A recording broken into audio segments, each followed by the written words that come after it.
লাইফের আর কি এই কিশোরালয়তে আমার জড়িত থাকার পিছনে আর কি বলছি। তো আমার প্রথম কিশোরালয়ে আসার মেন মানে কিশোরালয়ে জয়েন হওয়ার মেন গুরু হচ্ছে আমার রাজমোহন স্যার। রাজমোহন স্যারের হাত ধরেই আমি এই কিশোরালয়ে যুক্ত হয়েছি এবং আমার অনেক মানে একটা কাজের ক্ষেত্রে এই 2021 সালে আমি 3 মার্চ এই কিশোরালয় ইন্ডিয়ান ইদি লিমিটেডে জয়েন হয়েছি কাজটাতে। কিন্তু অনেক সমস্যার ক্ষেত্রে আমি কাজটা বিগত 2 বছর আমি কন্টিনিউ কিশোরালয়ে যুক্ত থাকতে পারি নাই।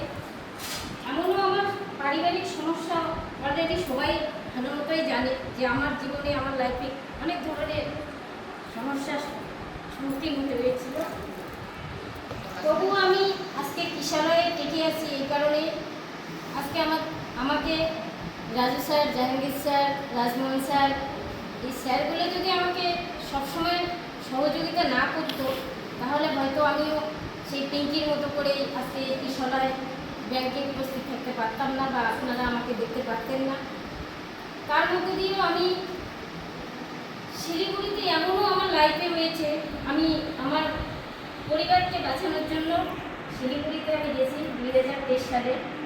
যাওয়ার পরে আমি কন্টিনিউ রাত দিন মানুষের বাড়িতে দিন রাত খেটে 10,000 করে মান্থলি খেটে আমার সংসারকে আমার হাজবেন্ড অসুস্থ ছিল এবং আমার বাচ্চাকে দেখার জন্য আমি মানুষের বাড়িতে বাসন মাজা কাজ থেকে ঘর লেপার সমস্ত কাজ করছি দিন রাত পরিশ্রম করে।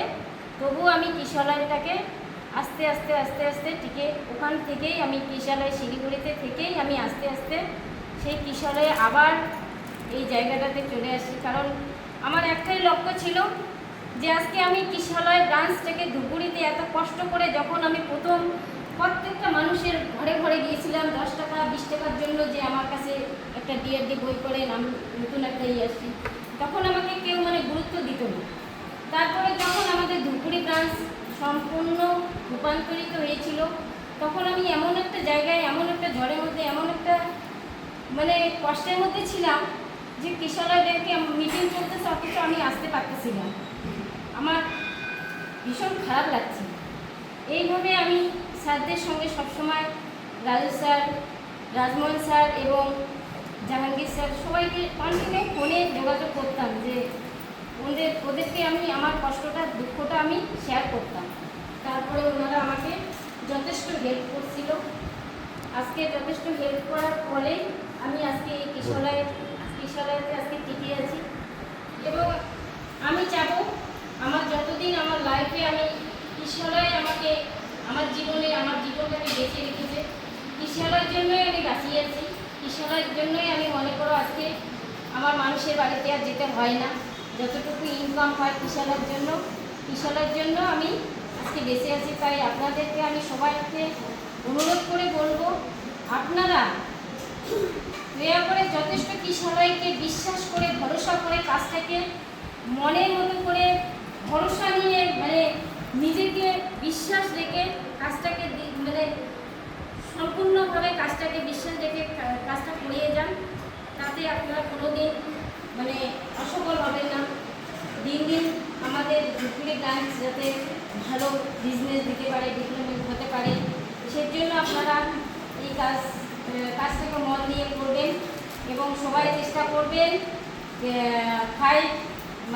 5 নাম্বার প্রাপ্তিতে, যাতে আমরা সবাই একত্রিতভাবে ওই বছরে একটা আমাদের যে বড় অনুষ্ঠান হয় সেখানে যাতে যেতে পারি, এনজয় করতে পারি। এটাই এবারও আমি 2 বছর থেকে আমি প্রাপ্তিতে যাচ্ছি, কিন্তু আমাকে একটাই খারাপ লাগে আমাদের ধূপগুড়ি ব্রাঞ্চে প্রাপ্তি মানে অ্যাচিভার হয় কিন্তু কারো যাওয়ার মানে যাওয়ার ইচ্ছা থাকে না। কেন সেটা হয়? আমরা যদি সেই বড় অনুষ্ঠানগুলোতে গিয়ে যদি আমরা সেটা নিজের চোখে নিজের ইয়েতে যদি অনুভব করতে না পারি আনন্দটা, সেটা কোনোদিন এখানে বসে থেকে সেটা আসবে না। যত প্রোগ্রামগুলোতে যত মিটিংয়ে যত ইয়েতে যাবে তত তোমাদের জীবনে মনে করো একটা সাকসেসের জায়গায় চলে নিজেকে, তখন একটা টার্গেট নিজেকে মনে হবে যে আমি একটা জায়গায় যাব, এই যে একটা জেদ আসে সেই জেদটা এইটার জন্য সবাইকে অনুরোধ করে বলছি আপনারা 5 নাম্বার প্রার্থীতে যেন যেতে পারেন। আর সবাই ভালোভাবে কিশালয় ব্রাঞ্চে কিশালয় কাজটা করে যান, আমাদের ধুপগুড়ি ব্রাঞ্চটাতে যাতে বিজনেসটা ভালোভাবে হয়, এটা বলে আমি আর কিছু বলবো না। আমাদের মার্কেটিং কলার স্যার কিশালয় কেয়ারে ওনার বক্তব্য ভালো মন্দ বক্তব্য শুনবো। আমাকে ক্ষমা করে দিয়ে ভুল ভ্রান্তি হয়ে গেল। ঠিক আছে, নমস্কার।